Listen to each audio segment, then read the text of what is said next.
Welcome back. Asifabad జిల్లాలోని గొల్లెట్లో భూకంపం సంభవించింది. రిక్టర్ స్కేల్ పై తీవ్రత 3.8గా ఉంది. అటు ఉమ్మడి కరీంనగర్ జిల్లాలోనూ భూమి కంపించింది. సిరిసిల్ల, జగిత్యాల జిల్లాలోనూ పలు ప్రాంతాల్లో భూమి స్వల్పంగా కంపించింది. దాదాపు 2 సార్లు 2 సెకండ్ల పాటు భూమి కంపించింది. 2 సార్లు స్వల్పంగా కంపించడంతో భయపడి ప్రజలు బయటికి వచ్చేశారు.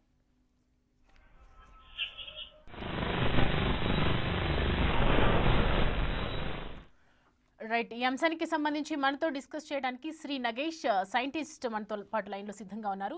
నగేష్ గారు నమస్తే అండి. నమస్కారం అండి.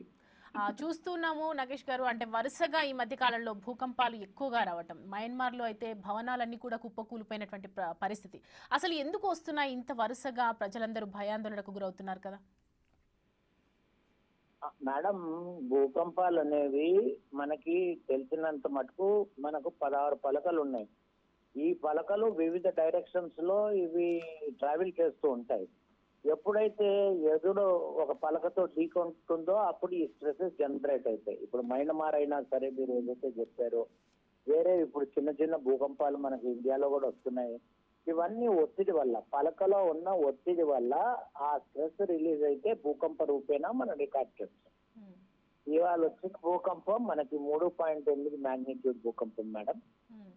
దీని డెప్త్ అంటే భూమి లోపల, భూమి పొరలలో 10 కిలోమీటర్ల లోపల ఈ భూకంపం సంభవించింది మనకి. అది సాయంత్రం మనకి 6:50 ఆ ప్రాంతంలో ఈ భూకంపం సంభవించింది. ఈ డీటెయిల్స్ అంతా మనకి నేషనల్ సెంటర్ ఫర్ సైస్మాలజీ ఢిల్లీ వాళ్ళు మనకి లొకేట్ చేసి ఇచ్చారు. రైట్ అండి నగేష్ గారు, థ్యాంక్ యూ ఫర్ దిస్.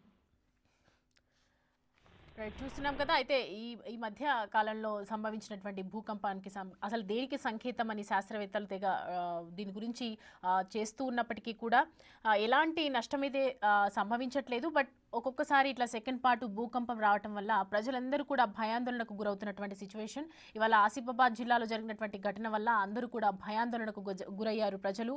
మరి దీనికి వల్ల పర్యావరణానికి ఏదైనా నష్టం వాటిల్లుతుందా అన్న భయాందోళనలో ఉన్నారు శాస్త్రవేత్తలు కూడా.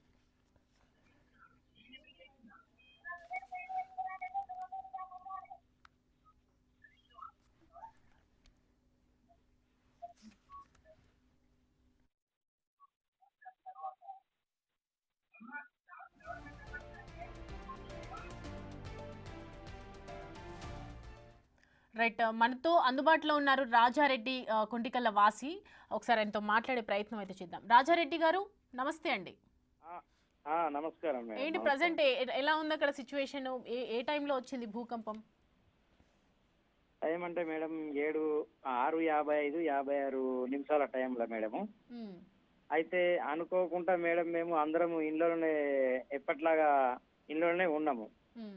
ఆ భారీ శబ్దాలకు భయపడి అందరం పరుగులు తీసి బయటకు రావడం జరిగింది. హలో. అయితే మరి రాజారెడ్డి గారు, అంటే మీ ఈ చుట్టుపక్కల ప్రాంతంలో ఎంతో మంది ఉన్నారు కదా ప్రజలు, ప్రజెంట్ అక్కడ ఏమంటున్నారు? ఆ వస్తువులు ఏదైనా కింద పడిపోవటం కానీ అలాంటిది ఏమైనా జరిగిందా? జరిగినాయి మేడం. సీసీ ఫుటేజ్ కూడా ఏర్పడడం జరిగింది. వస్తువులు కూడా కింద పడడం జరిగింది. మా ఫ్రెండ్ వాళ్ళది కూడా ఇల్లు మేడం కొంచెం క్రాక్ వచ్చింది, ఇట్లా పలుగు లెక్క.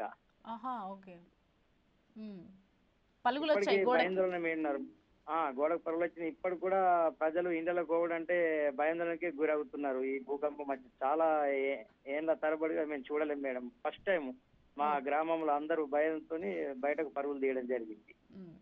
అయితే శాస్త్రవేత్తలు చెప్తున్నారు కదా, దీనికి సంబంధించి ఏం భయపడకూడదు, అందరూ చిన్న భూకంపం ఇది, జస్ట్ ఇలా వచ్చి అలా వెళ్ళిపోయే భూకంపం అని చెప్తున్నారు. కాబట్టి అందరూ మీరు జాగ్రత్తగా ఉండండి. థ్యాంక్ యూ అండి రాజారెడ్డి గారు.